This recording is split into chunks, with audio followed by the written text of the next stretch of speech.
Welcome to Belonging at the Top, driving performance through people. The podcast where leadership gets real and people come first. Your hosts are Dr. Natalie Parks, psychologist, behavior analyst, best-selling author, and your go-to expert for dismantling systems of injustice while building equitable, high-performing teams. And Anthony Butler, leadership coach, thought leader, speaker, and master of helping leaders unlock their team's full potential, one breakthrough at a time. Together, they're here to tackle your toughest leadership challenges with just the right mix of science, strategy, and a sprinkle of humor. In this episode, Natalie and Anthony define belonging and discuss why it is a critical leadership tool that benefits teams when it is present. Welcome back to another episode of Belonging at the Top podcast with Natalie Parks and myself, Anthony Butler. Natalie, how you doing? I'm doing pretty good. How are you today? I am good. This is, it seems different. We've been together for the last few episodes in person.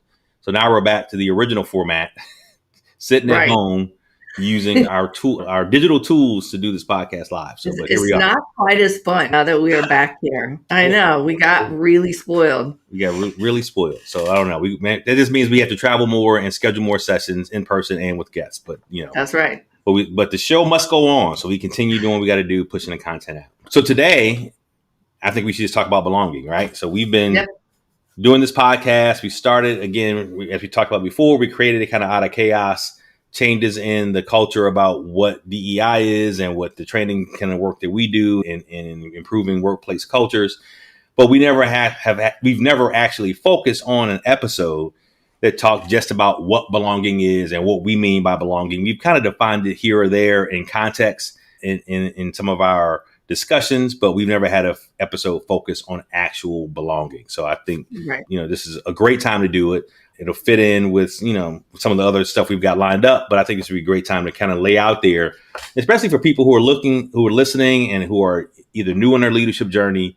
They have not done much work in this space, or they've been assigned to it. It's new for them, or they just want to expand their knowledge base that we don't, let's not assume that people know what belonging means. So What does belonging mean as if you were a guest?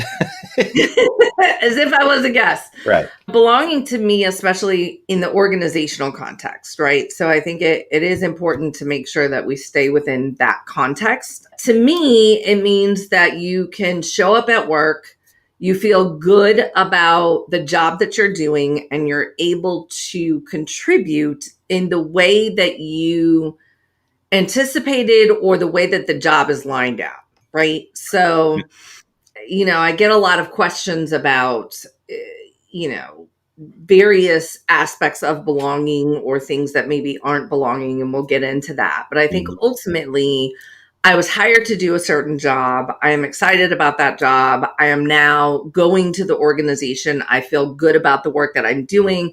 I am supported in the ways that I need to be supported in order to do my best in that job. And for me, as we talked about in other episodes, like what DEI means, and we kind of talked around that a few times as well. But I think for me, belonging is, if I've always looked at them as a progression, that diversity, equity, inclusion, and then belonging was the ultimate goal of what you wanted to reach. And that I think the difference between inclusion and belonging is inclusion is just the act of making sure that people are given the same opportunities.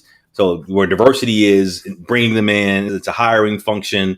It's making sure that you have other people represented. Inclusion is after you're getting them there, they're actually now included in projects, and that you are pushing that along as well. To me, belonging is, and it's also what we talk about psych safety, right? That you have a higher degree of psychological safety is when you have great belonging, right? So there are different types of psychological safety, but what we call challenger psych safety, right? Then is the people who feel like, not only do I contribute to the environment where I am, I'm here, I feel like I'm welcomed, I'm invited to teams, I feel like I'm included, but I also have the power, and it's expected of me to contribute my voice, my opinion, to not only to push projects along but even to voice that opinion about the culture, what I see right, what I see wrong, what I see good, what I see bad, and that I won't be denigrated because I express that opinion. I won't be retaliated against because I express that opinion, and that my opinion is actually valued. I think that's when I talk about belonging in my trainings and with my leaders and in my coaching, it's getting to that point where your team feels like they have that high degree of psychological safety where they feel like they belong to the point where they can challenge the status quo without fear of any repercussion. So when I speak about belonging and creating workspaces that have a high level of belonging, that's the goal that we're getting to. Right. Not everyone will have that same highest level of psychological safety. There'll be varying degrees of psych safety, but you want to have at least some type of psych safety, right? So if there's no psych safety at all, if your employees feel like I just come to work, I watch the clock, I do my job, and I go home, and they don't feel like they want to contribute to the goal of the team, contribute to making it a better place to work, then because they don't have that level of comfort, that means they just don't belong. So it's getting, even if it's initially like, hey, I feel like I like coming to work here. I feel like I'm appreciated. To me, that's a basic level of belonging. And then you want to, as you're fostering that as a leader or as a team member in your organization, you're getting people to the point where everybody feels like they're a contributor. Everybody feels like they can challenge the status quo. And that's what, when I say belonging specifically, is what I mean by, those are the types of workspaces that we want to create. Yep. And I think the only thing that I would add to that, and I'm thinking about some of the questions that I get sometimes when we talk about these things, is when you get to the level where everyone or most people are contributing, or I should say everyone is contributing in the way that they want, right? Because we will have some people who don't want to challenge status quo, maybe because they don't feel the need. They agree. Right. You will have some people, hopefully it's the fewer number, but you will have some people that are like, look, I just want to show up, do my job, and go home. I don't necessarily want to do anything extra or whatever. But they should also feel comfortable doing that. But for those who are challenging, it doesn't mean that people are just going to automatically go along with what you say. It's more of you move into more of a collaborative culture, I think, as opposed to that hierarchical one. And so I might say, I don't agree with this, or did you think about those things? Or what about this issue that I'm thinking about down the line? And if you are my leader, you may say, wow, those are really great things to bring up, and we may explore them. And ultimately, the decision may be exactly what it was, and that's okay. It may not be adopted at all, but that person is not looked upon differently or negatively because of their idea, right?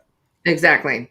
So I think that's, one of the important, I will have leaders sometimes say like, I ask for input and I ask for this, and then people give their input and then they're upset that I don't ultimately go with that decision. And belonging is more figuring out that collaborative nature of, I can consider it, I value it, I'm glad that you brought it up. It does add a layer of perspective and nuance that I need to make the best outcome possible. And yet there are times that we still may not do exactly what it is that you want to do. And I think that's part of that nuance of being a good leader as well, is letting people feel comfortable enough to share their new ideas. Right. And again, I want to make sure that we don't get stuck in the negative connotation of the word challenge. Challenge doesn't mean you're bringing up you're coming to somebody to say, we need to change now. No, it's not. It's not negative. Challenge meaning you just want to throw out a new idea. You're not trying to fix something, but you feel like you have the ability and are empowered to voice that new opinion, voice that new idea, voice a contrary idea sometimes. But and that doesn't have to be negative by default. So we want to get away from the standard, when we look at the connotation of the word challenge, it's not a negative one in this context. It just means that I feel empowered enough in my space with my team, with my leaders, that I can share a new idea, and that process is welcome. Even if the new idea might be shot down, it might be adopted, but the process is welcome. And I don't walk away from the process feeling like I'm never going to do that again. Right. I think, and that's what team members need to kind of watch how, again, you don't need a title to lead. So it's how the team members react. It's how the leaders react. And those are the things that show that there's a high level of belonging in the workplace. So I think that's probably a nuance that I wanted to make, that we didn't, that for those folks who are listening, to not think that challenger means you're going to go in, and you're signing a petition to change the company logo. No, it's not. Right.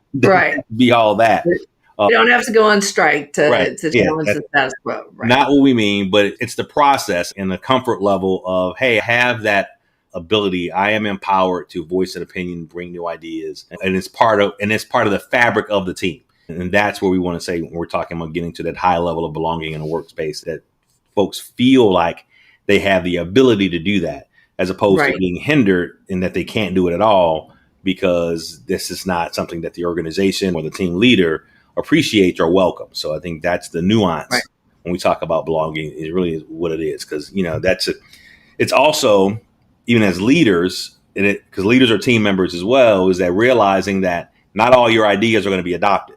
Right. So I think that's a growth thing, I think, for folks, especially with new managers, that, you can have great ideas. You think they're great, because I would hope that you only present your great ideas, but that they're not going to all be adopted. And then that's part of, to your point, a collaboration, right? That if you're going to, if that's how this team is working, and we're really using an approach that's more collaborative, and that people are sharing ideas, not all ideas are going to be part of the final product, but all ideas are welcome. And I think that's that is probably, I think, the true essence of what it means to have a high level of, or belonging, that a belonging exists on your team in the first place. So one of the things that I'm thinking about is, if we can understand what belonging is, how do we get there, and how does diversity, equity, and inclusion kind of fit in? And so you alluded to it. But one of the things, I think in today's climate, diversity has been defined in a way that is somewhat different than the way that I would define it. More. Say more. So diversity is, just at a very basic minimum, it's the differences that exist within a team or within a group, within an organization. The difference is that those differences are not just skin deep, right? It's not just about what genders or races or ages that I have in the room. It's also differences in perspective and levels of employment, years of experience, different strengths and areas of growth. So I might be in a room that maybe on the surface doesn't look that diverse. And I'm not saying that we shouldn't always strive. We should always be striving for it to look diverse as well. But just because people look similar doesn't mean that all the people are the same, and doesn't mean that there isn't diversity of thought and experience and perspective. And so when we think about creating cultures of belonging, we can recognize that some organizations maybe lack the face value of diversity, and yet they can still work on creating that culture of inclusion, that culture of belonging, and which will ultimately attract more and more people that have more and more differences. Right. And so I always challenge people to think further than just essentially what we see, what meets the eye in terms of diversity, and understand that, I may look like you and we may not be anything alike at all. Right. Similarly, I may not look like you, and we may be much more similar than what we think. And so if we're only worried about face value, let's get a white woman and a black woman and a black man and a white man and a Latina woman and a Latino man and all of those things. And yet if they all think exactly the same, we have failed. At least on your diversity of thought, right? And I think an example that, we always root for our hometown, I think one of those St. Louis questions of what high school you go to, right? I think that's a diversity question, right? You can get a bunch of people from St. Louis who look different, but they will unite around and have common interests around where they went to high school. Definitely will. And that's completely different in other cities, right? So except for Baltimore. Right. So that's the same thing. So that people are, same question, where'd you go to high school? Because you can tell a lot about where a person went. You start making assumptions. And those things happen. But I think that's an aspect of diversity that is understanding local culture. It's understanding how people are different. And those are the things that when we talk about diversity, it's uniting around our similarities and maximizing our differences to become a better team. So I think those are, I think, what, kind of what a shorter way of putting it the way you said it, but how you defined it. But I think that's all it is, right? And that's just not, without going into a full training or one of our DEI trainings, right? But it's like, if folks, those of who are familiar with the content and have been to DEI trainings, you've probably heard of the diversity wheel. And so you look at the different dimensions of diversity, that it's more than just the physical characteristics, that we exhibit. It's how we think, it's where we're from, it's what our lifestyle is like, all of those things, family composition, neighborhood, where we live, where we go to high school, how do we think, thinking styles, all of those things play into it.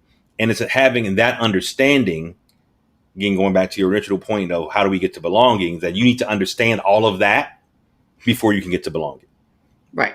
Because if you don't understand the varying dimensions of diversity and how people are alike and are similar and are different, then you're missing a component that will give you missing a tool that will help you build cultures of belonging. Right. And I think not just understanding it, but valuing it. Right. Right. Yeah. I can understand that there are differences, but if I'm like, yeah, I'm still the right way and the only way, then you're kind of missing the bar there too. Mm-hmm. And I think one of the biggest things is, how do we value those thoughts, those opinions, those differences that sometimes feel as though they are in direct opposition of what we believe. Right. And I'm not talking about kind of the things that truly are, but if we are kind of circled around a shared goal, and I think we should go path A, and you think we should go path B, and it feels like path B is the opposite way, right? Can I still find value in that? And I think that's probably one of the hardest parts of belonging is I can still learn from you. We can still have that conversation and probably learn from one another and ultimately choose one path or the other or create a whole new path. But those are probably, at least in my experience, the hardest places to end up, because it's so easy when it seems like somebody doesn't agree with you at all and thinks something completely opposite, to immediately devalue that. Right. And I think it goes back to having that spirit of collaboration I talked about earlier, right? Is that everybody thinks their idea is a great idea, and why aren't we using my idea? It's having the space to say that my idea could be improved upon. Maybe my idea isn't the best. And even more importantly, maybe Natalie's idea is good, right? It's not. I mean, maybe. Instead of thinking the other person's, right? It's having the skill set and the self-awareness to realize that, all right, then if it's true collaboration, that you have to make space for the other ideas in the room. And I think that's where, again, valuing the diversity of thought, diversity of experience, that is what gets you to that point. So that's, again, how we look at how diversity and inclusion leads into belonging. If you don't value them, you probably, I won't say you won't have a team that has belonging. You just may have a very homogeneous team that values belonging. You won't have much diversity of thought, experience, etc. That you are missing something. So again, I don't want to be said that, Anthony said you have to have diversity to have belonging. You don't have to, but you're going to have a narrow view, or at least a narrow type of belonging, because you're not open to the other experiences and other sets of values that could add to your team to help push to your goals and objectives. I think you always have to ask that question, right? Are we a homogeneous team because we want to stay a homogeneous team? Are we a homogeneous team because maybe this is where we are? Sometimes it's a reflection of larger societal things that are happening. And if we have somebody that doesn't fit the same profile of what we have, then what? Right. And if the then what is you're coming in and you are immediately part of the team and able to challenge and question and offer ideas and all of that, then you truly do have a place of belonging. Right. Otherwise, it's maybe something else that maybe we'll talk about in a later episode. Maybe, possibly. A little foreshadowing there. So I think, we didn't touch on as much kind of equity and inclusion. The way that I think about them are just, they are additional tools to get us to belonging. Right. Again, in the workplace, very simply put, and not to make this a full training, but equity is more about understanding that maybe in a team meeting, people want to participate different. One of the things that I work with a lot of teams is recognizing there are some people in the room who have amazing ideas that they want to offer, but speaking in front of a group of 20 or 10, or even just that immediate in front of you, is harder, or it evokes some sort of anxiety. And so is there another pathway that we are providing? Can they send you an email or a text during the meeting, or can you write things down and turn them in as kind of, we're all going to do silent thoughts and read them out loud. And so then they're not necessarily called out. Right.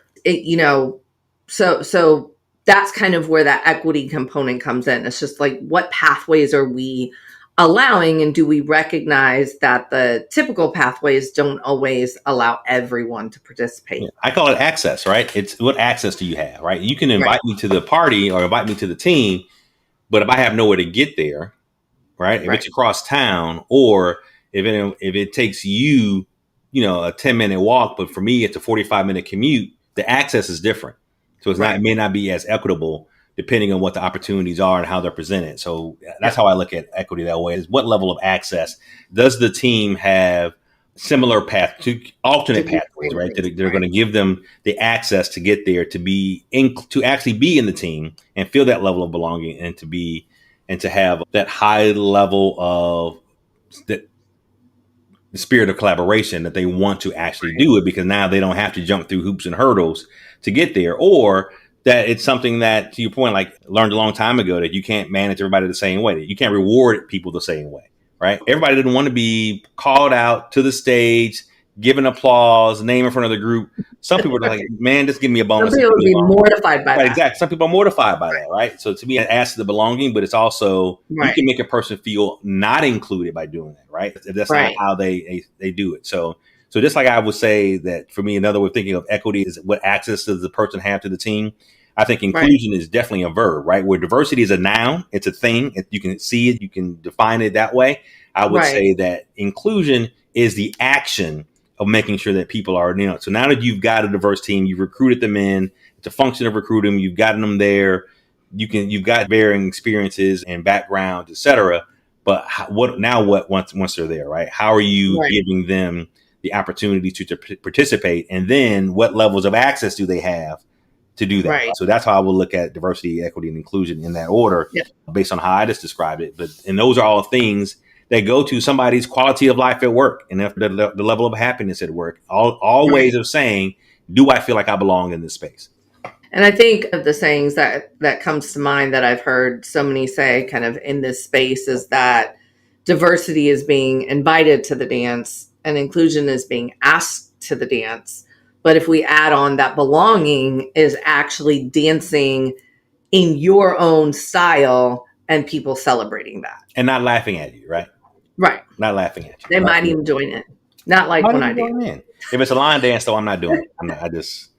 And I don't need any more boots on the ground. So I just don't. You don't have your fan? No, do not. I have an electric fan that I can borrow from my daughters, but I am not waving a fan. But anyway, but I like that analogy, though, right? So from just to kind of paraphrase that, or not restate, I should say, not paraphrase, diversity is being invited to the dance. Inclusion is being asked to dance at the dance. And then belonging is actually dancing, feeling comfortable enough to dance and not be ridiculed because you're doing a different style, dancing from a different culture, or you have different beliefs, whatever it is, that you can still dance. That dance is being celebrated, welcomed, and you feel normal, right? I think that's the other way to think about what is normal. And there's certain things that are cultural norms, right? So you want to feel like I don't feel like I'm a peacock out here dancing, being made fun of or being highlighted because I'm different, but I felt like I was asked to dance because people value my dance, whatever that may be. Exactly. This episode is full of analogies, metaphors, similes. So, on that note, hopefully we have described belonging and diversity, equity, inclusion. And if you didn't pick up on it before, now we have expressly told you kind of our framework, how we think about these things. And so until next time, just remember that great leadership starts with belonging. Thanks for tuning in to this episode of Belonging at the Top. We hope it sparked new ideas for fostering belonging in your leadership journey. If you found it insightful, please like and subscribe to our podcast for more thought-provoking discussions. We'd also love it if you could share it with others who might benefit from the conversation. If you have any feedback or topics you'd like us to cover in future episodes, please email us or drop us a note on Instagram or LinkedIn.